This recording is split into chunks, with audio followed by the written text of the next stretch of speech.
근데 그 제지받은 서류를 팀장님이 주면서 뭐라 하냐면 그러니까요 저도 좀 이상하다고 생각은 했는데 결국 이렇게 됐는데 이렇게 얘기하시는 거예요. 저는 그게 너무 열받는 거예요. 아니 공무원이라는 거는 내가 결제를 하면 내가 책임을 지는 거거든요. 그런 무책임한 말이 어딨습니까?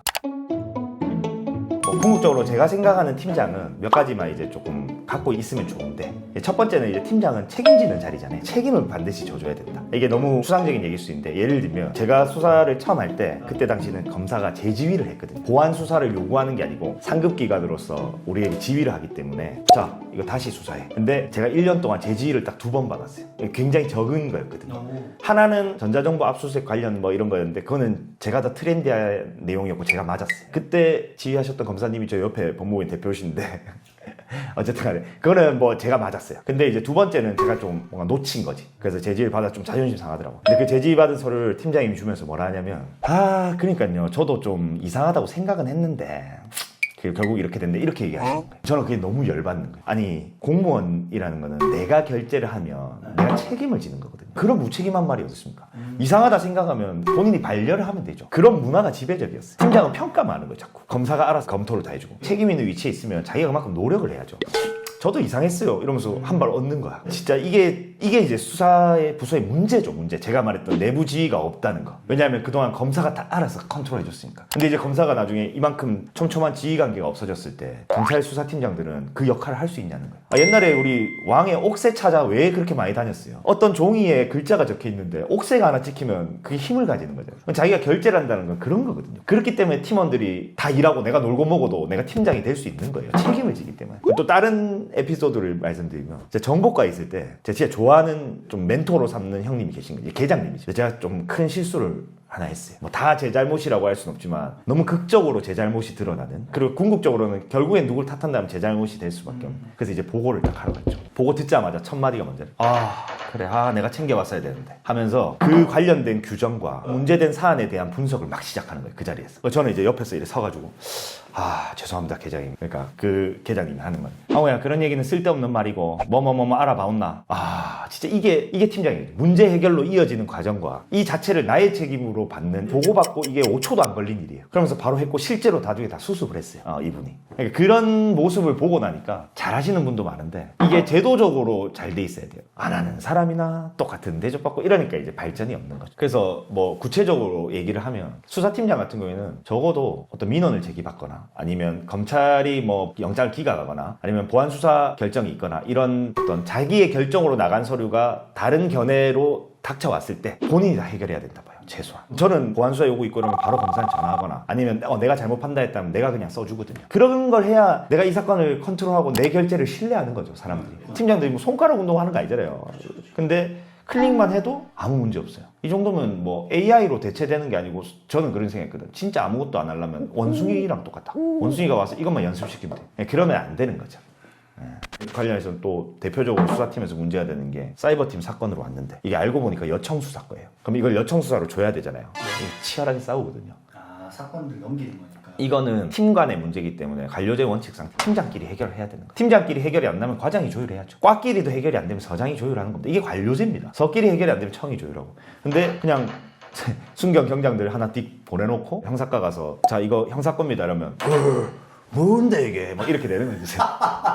진짜 이게 엄청 스트레스예요, 팀원들한테. 저도 그랬고. 그래서 팀장들이 외부랑 조율해야 될 때는 직접 나서야 된다고 봐요, 저는.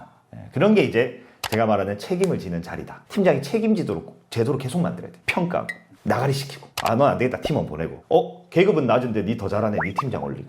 이렇게 돼야 조직이 좋아지는 거죠.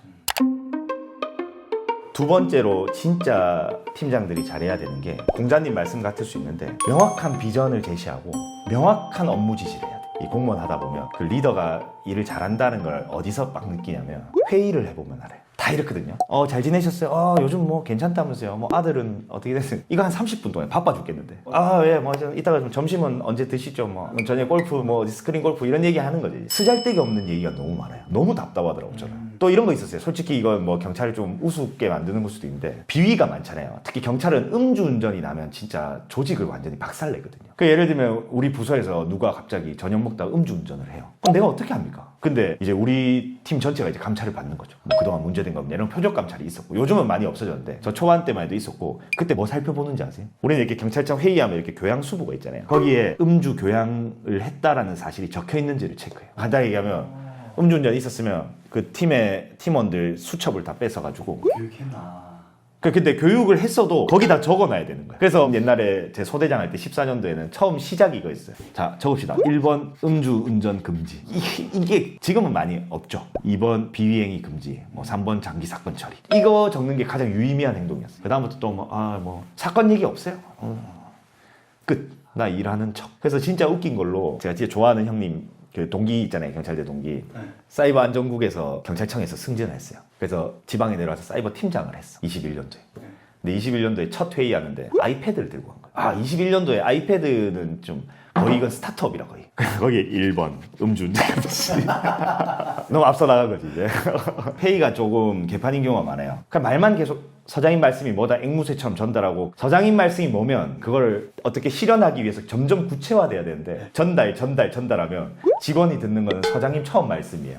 그럼 직원한테 와닿는 게 하나도 없는 거죠. 서장님이 사이버 수사 팀원 누구누구 사건을 이렇게 해라고 지적 안 하잖아요. 사장님은 그냥 뭐 전체적으로 얘기할 수밖에 없고 진짜 잘못된 거죠. 그래서 이제 이 명확한 비전 제시, 업무 지시가 있어야 되는데 이거는 뭐냐면 가치지향적인 비전을 제시하는 게 있고요. 그 다음에 그걸 실현하기 위한 구체적인 업무 지시. 저는 이걸 어떤 얘기에 딱 비유를 하냐면 옛날에 이제 김대중 대통령이 그런 말을 했었거든요. 책임 있는 정치인은 서생의 문제의식과 상인의 현실 감각이 있어야 한다. 이 두 가지가 균형을 이루어야 된다는 건데 그러니까 가치라는 게 이제 문제의식을 가져야 되고요. 상인의 현실 감각은 이제 실질적으로 이 업무가 처리되게 하는 구체적인 때로는 압박도 하고 이런 게 있어야 되는 건데 실제로 제가 느끼기로는 대부분이 둘 다 없어요. 근데 둘 중에 하나를 가져야 된다면 상인의 현실 감각. 그러니까 적어도 업무가 어떻게 진행되도록 구체적인 지시는 해줘야 되는 거야. 야 다음 주까지 사건 빼. 이 정도는 얘기해줘야 돼. 근데 뭐 그것도 안 하시는 분들도 많아요. 제가 말하는 비전 제시나 가치는 목표인 거죠. 언제까지 장기 사건을 몇 프로로 만들자. 아니면 올해는 어떤 사건 몇 개를 해서 팀 특진을 해보자. 이런 어떤 비전 제시가 되게 중요해요. 사람에게 그런 가치를 부여하면 더 행동하기 더 좋아져요. 움직이기 좋아지고.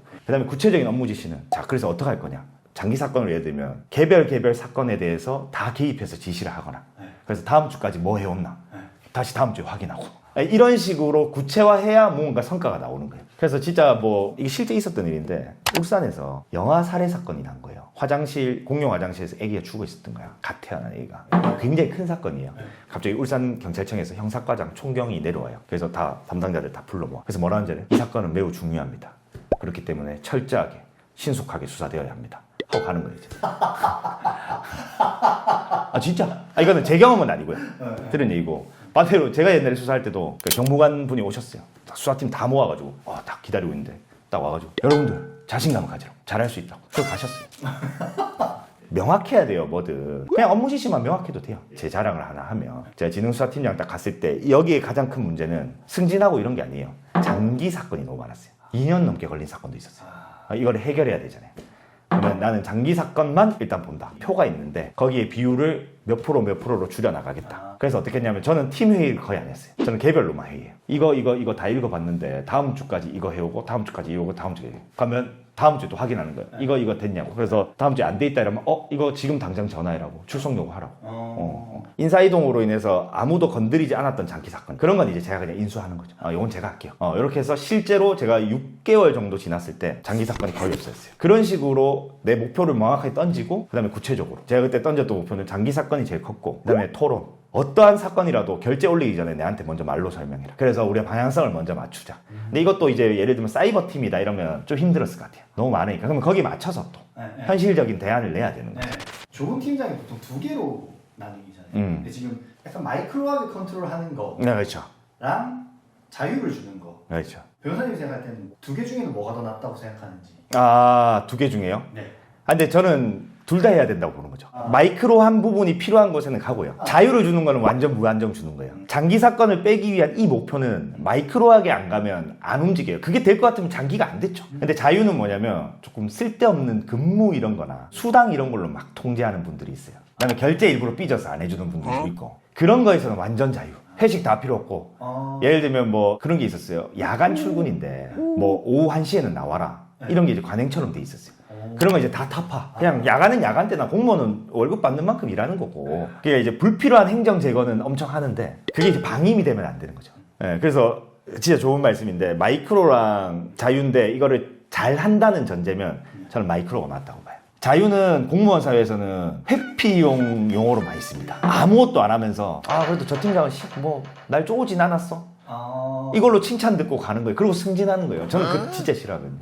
일은 해야죠. 녹봉을 받는데. 이게 공무원이라서 가능한 부분도 분명히 있는 것 같긴 하네요. 그 어떤 성과에 대한 부분에서 그래도 일반 회사보다는 조금 자유로운, 그러니까 내가 진급을 포기한다면. 그렇죠. 그게 일반 회사보다는 공무원은 팀장이 좀 더 일을 컨트롤해 주길 바라는 그런 게 있을 수밖에 없죠. 왜냐하면 안 하는 사람이 천지니까. 그리고 이제 마지막으로 실무를 집행하는 딱 팀원들과 가장 근접해 있는 팀장이라면 자기가 그거를 제대로 하고 있는지 보십시오. 한 팀원이 갑자기 육아휴직으로 사라졌을 때 내가 이 업무를 대신할 수 있는 거죠. 물론 물리적인 시간이 없어서 대신 못하는 건 모르겠는데 알고 있냐는 거예요. 저는 그걸 모른다면 조금 다시 한번 돌아봐야 된다 봅니다. 근데 그럴 수가 있나요? 안 되는 사람 천지죠. 네.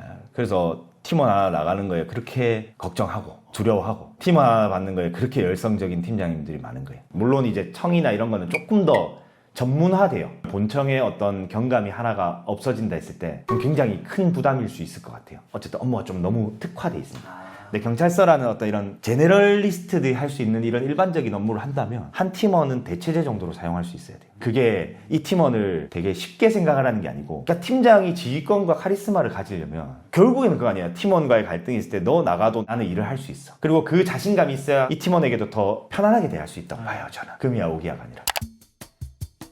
일단은 어렵습니다. 팀장이. 제 아버지가 그런 말씀 하셨거든요. 네가 팀장이 되고 나서 좀 사람이 됐다. 훨씬 좋아졌다. 그게 뭐냐면 팀원을 할 때는 저는 되게 공격적이었어요. 어떤 느낌이냐면 내가 수사를 하는데 나보다 잘하는 사람 있냐? 이런 느낌이고, 누가 뭐 복장 갖고 과장님이 야, 니 너무 프리하게 입고 다니는 거 아니야? 무슨 상관입니까? 그러니까 뭐 말은 그렇게 하지 않지만 나는 내가 수사 잘하고 공부하고 매뉴얼 보고 해서 누구보다 사건도 잘 처리하는데, 이런 식으로 나 중심으로 사고했다면 팀장이 뭐가 힘드냐면 중간에 끼어요. 나는 금평도 필요 없고 나는 내 마음대로 할 수 있는데 나 때문에 팀원들이 피해요. 그게 생각이 완전 바뀌는 전환점. 당장에 서장님한테 계속 보고를 들어가다 보면 그 전에 막 팀원 할 때는 서장님 진짜 아무 생각 없고 저렇게 얘기해. 내 팀장이 되면 대면하다 보면 그분의 어떤 진지한 이해가 되고 마음이 가게 되는 거죠. 그리고 그걸 또 전달하면 또 팀원들한테 어떻게 잘 전달할지 고민하게 되고, 내가 내 마음대로 했을 때 과장님한테 실제로 안 찍힌 적도 있고, 찍혔을 때 팀이 전체적으로 성과도 안 좋고 이런 평가를 받는 거에 두려움을 느껴요. 제가 뭐 말은 이렇게 해서 그렇지 저도 얼마나 어려웠겠습니까. 그래서 모든 팀장님들을 제가 뭐 비판하거나 제 마음대로 얘기하고 현실성 없이 얘기하려는 건 아닌데, 팀장이라는 직책은 그만큼 권위적이고 되게 많은 의사결정 권한이 있는 겁니다. 더 많이 노력하고 한번 발전해야 되는 게 수사팀장이 아닐까 하는 개인적인 마음으로 충원을 한번 드렸습니다. 예, 이상입니다.